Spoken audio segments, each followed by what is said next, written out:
Salam, selamat sore teman-teman Youth Efrata.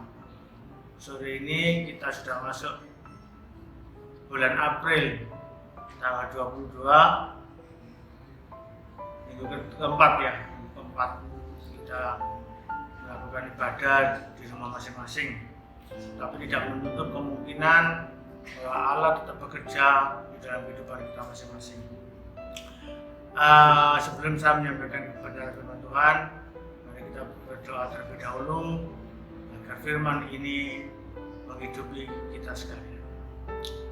Tuhan Yesus, terima kasih pada sore hari ini kembali hamba-Mu merendahkan diri bakal ke Tuhan untuk menyampaikan kebenaran firman Tuhan.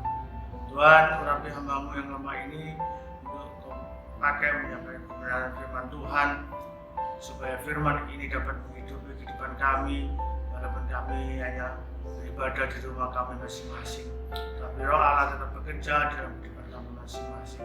Pimpin Tuhan, percaya firman ini mulai awal hingga akhirnya, kiranya kuasa Tuhan yang bekerja. Dalam nama Tuhan Yesus, hamba-Mu berdoa. Haleluya. Amin. Ya, sore ini kita akan nyambung tentang takut akan Tuhan yang sudah diuraikan mulai dari Tante Ing, Om Budi, dan saya sendiri, dan nanti pada minggu yang terakhir oleh Kak Leni. Ya, takut akan Tuhan tidak harus harus dilihat orang, ya. Tapi takut akan Tuhan dimanapun kita berada, kita harus takut akan Tuhan.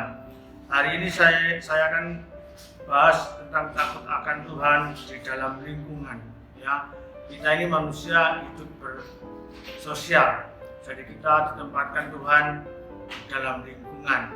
Akan saya bagi dalam 3 hal lingkungan ini, ya, takut akan Tuhan di dalam lingkungan ini. Yang pertama, takut akan Tuhan di dalam lingkungan yang studi, ya, belajar, sekolah. Ya.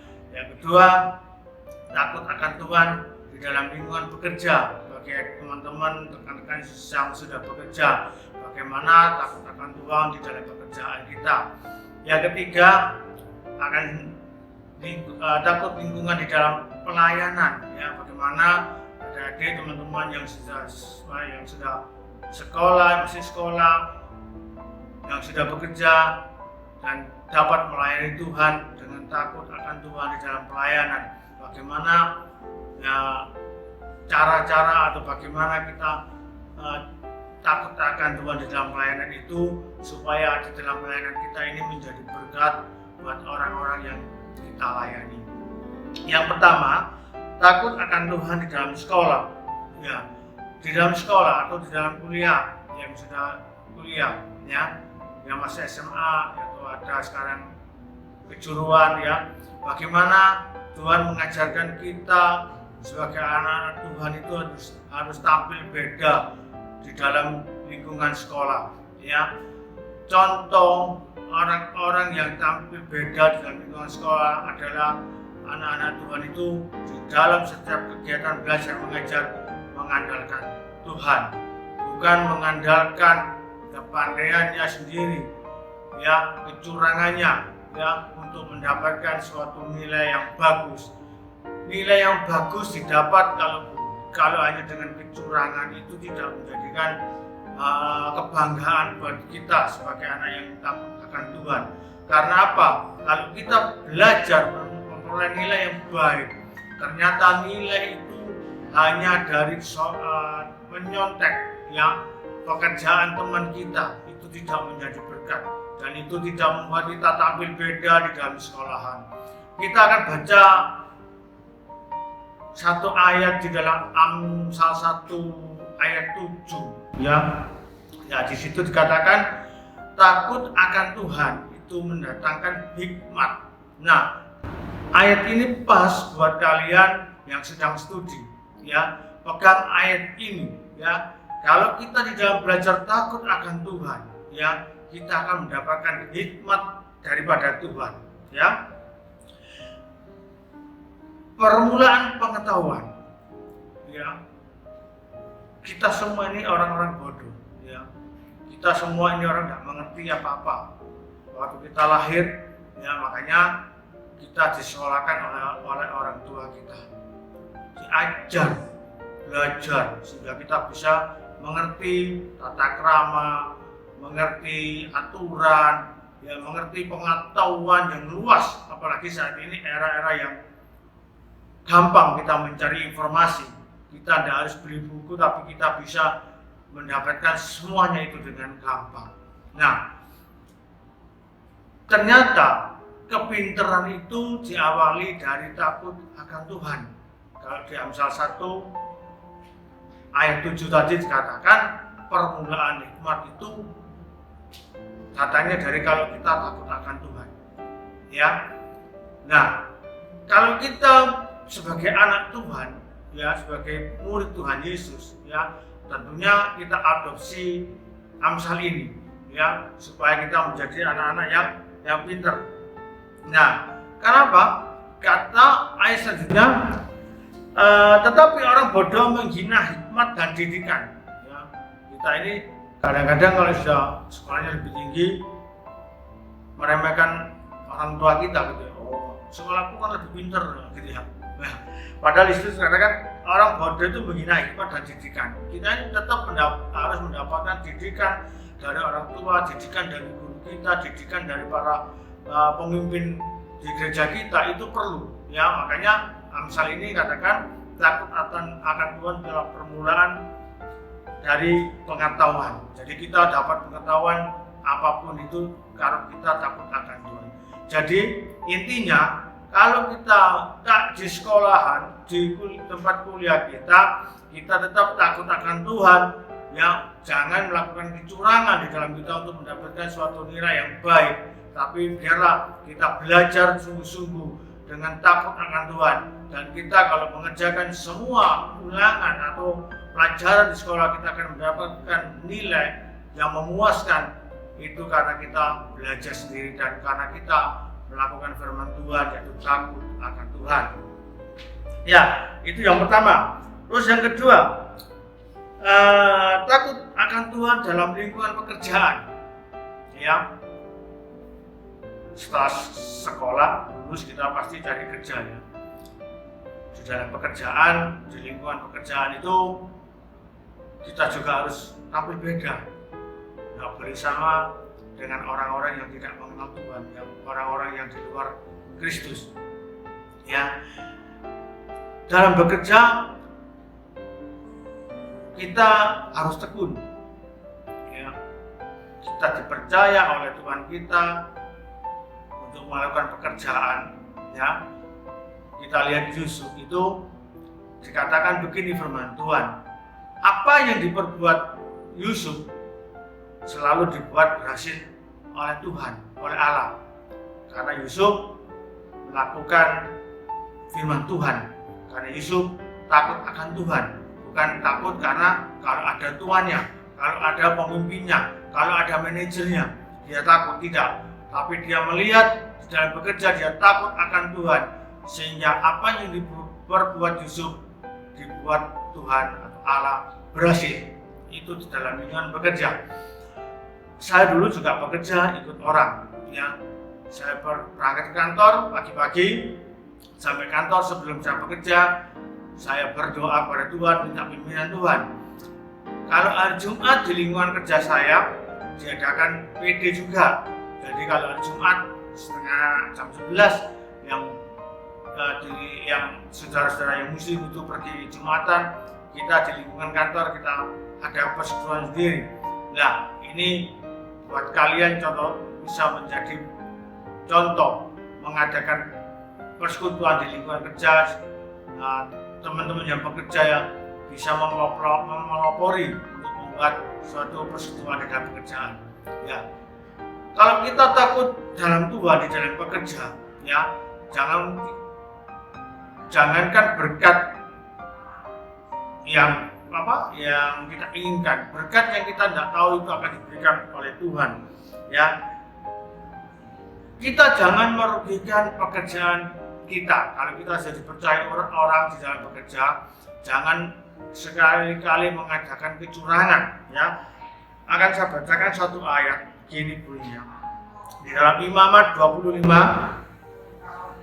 ayat 17, janganlah kamu merugikan satu sama lain, tetapi engkau harus takut akan Allahmu, sebab akulah Tuhan Allahmu. Ya, kalau kita bekerja, janganlah kita ini merugikan satu sama lain, tetapi engkau harus takut akan Allah, sebab akulah Tuhan Allahmu. Ya, nah, bekerja tidak boleh merugikan tempat kita bekerja. Contoh, merugikan itu melakukan kecurangan. Kita ingin mendapatkan uang lebih, ya kita melakukan kecurangan. Ya, saudara-saudara, hasil yang kita dapatkan dari kecurangan itu tidak akan dapat kita nikmati. Ya, karena di dalam Hagai pasal 1 ayat 6 dikatakan gini, kamu menabur banyak tetapi membawa pulang hasil sedikit. Kamu makan tetapi tidak sampai kenyang. Kamu minum tetapi tidak sampai puas. Kamu berpakaian tetapi badanmu tidak sampai panas. Dan orang yang bekerja untuk upah, ia bekerja untuk upah yang ditaruh dalam pundi-pundi yang berlubang. Kalau melakukan kecurangan, uang yang kita dapatkan itu hangus. Uang yang kita dapatkan itu lepas begitu saja, tidak dapat kita nikmati. Jadi yang kedua, takut akan Tuhan dalam lingkungan pekerjaan itu harus kita lakukan dengan bekerja yang baik, jujur, takut akan Tuhan, tidak melakukan kecurangan, tidak merugikan perusahaan di mana kita bekerja. Itu berarti kita sudah tampil beda sebagai anak Tuhan. Yang terakhir, yang ketiga, di dalam pelayanan, ya, melayani Tuhan, ya, itu waktu yang kita diberi Tuhan untuk membalas kebaikan Tuhan, ya. Tetapi itu tidak sebanding dengan pengorbanan Tuhan, ya. Kita jangan main-main kalau di dalam pelayanan, ya. Melayani Tuhan jangan karena dilihat orang, ya. Melayani Tuhan adalah suatu kewajiban, kepatuhan, ketaatan kita di dalam kita melayani Tuhan atau mengiring Tuhan, ya. Saya akan baca satu ayat sebagai penutup, ya, di dalam pelayanan takut akan tunda bayaran itu Lukas 12 ayat 37. Berbagailah hamba-hamba yang didapat tuannya berjaga-jaga ketika ia datang. Aku berkata kepadamu, sesungguhnya ia akan mengikat pinggangnya dan mempersilakan mereka duduk makan, dan ia akan datang melayani mereka. Luar biasa. Tuhan Yesus yang akan datang, ya, akan mengajak kita makan bersama-sama, ya. Ia akan melayani kita, ya, padahal kita tidak seberapa melayani Tuhan, tapi Tuhan yang akan melayani kita lebih dari yang pada kita pikirkan. Melayani, ya, janganlah sembrono tentang waktu, ya, jam-jam yang harus kita melayani Tuhan, jangan sembrono, ya, jangan telat gitu ya. Yang namanya pelayan itu kan berarti contoh, ya. Contoh itu dicontoh teman-teman jemaatnya, ya, sebagai pelayan Tuhan, sebagai pengurus, ya, supaya kita menjadi yang teladan yang baik di dalam melayani Tuhan. Karena apa? Yang melihat bukan teman-teman kita. Di sini katakan berbahagialah hamba-hamba yang didapati tuannya berjaga-jaga, ya, ketika ia datang. Maksudnya, ya, kita melayani Tuhan, ya, harus tidak pandang waktu, ya, tidak pas lagi fit atau tidak pas lagi mood kita melayani Tuhan dengan sungguh-sungguh. Tidak, dalam keadaan apapun kita dituntut melayani Tuhan dengan sebaik-baiknya, dengan menyerahkan diri sebaik-baiknya. Ya, inilah 3 hal di dalam kita takut akan Tuhan di dalam pelayanan. Yang pertama tadi, takut akan Tuhan di dalam sekolah atau di dalam studi kita, takut akan Tuhan di dalam pekerjaan kita, dan yang terakhir takut akan Tuhan di dalam pelayanan kita kepada Tuhan. Ini sebuah menjadi renungan buat teman-teman di rumah yang saat ini melakukan ibadah di rumah masing-masing. Biar firman ini memberkati kita semua. Mari kita akan tutup dalam doa supaya firman ini menguatkan kita semua. Terima kasih Tuhan Yesus, Allah yang baik, Tuhan Juru Selamat kami. Kami sudah belajar kebenaran firman Tuhan, dan Biarlah kami melakukan firman Tuhan ini yang sudah kami dengar ya Tuhan, untuk kami takut akan Tuhan di dalam lingkungan kami ya Tuhan. Terima kasih, berkati semua yang sudah mendengarkan firman Tuhan pada hari ini. Tuhan, pakai juga hamba-Mu senantiasa untuk tetap melayani Tuhan dengan takut akan Tuhan dan merendahkan diri di bawah kaki Tuhan. Berkati bangsa dan negara ini ya Tuhan, supaya penyakit virus ini bisa cepat berlalu dan kembali kami bisa beribadah di lingkungan gereja kami masing-masing dengan penuh sukacita ya Tuhan. Di dalam nama Tuhan Yesus kami sudah berdoa dan mengucap syukur. Haleluya. Amin. Tuhan memberkati.